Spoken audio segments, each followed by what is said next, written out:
how to set up shipping rates on WooCommerce website. Hi everyone, welcome back to our channel Solution Guy. In today's video I'll show you how you can set up your shipping rates on your e-commerce website using WooCommerce on the WordPress. So make sure to watch the video till the end. So I'm assuming you've already installed the WooCommerce plugin.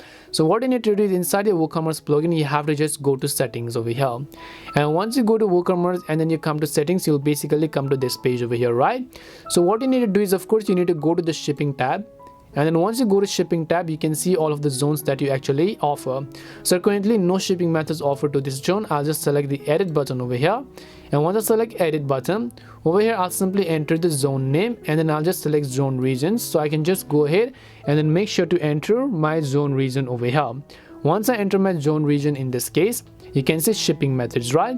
So you can add multiple shipping methods within this zone. All I will do is I'll click on the add shipping method. Now you can select flat rate, which will actually be a fixed rate for shipping, right? So it could always be 100 rupees, or it could always be $100, or a specific amount of dollars for a specific shipping method, because it's always the same. Always you can select free shipping if you want, or you can select local pickup. Local pickup means it will allow customers to order themselves by default, but in this case I'll just select flat rate, and then I'll just select add shipping method.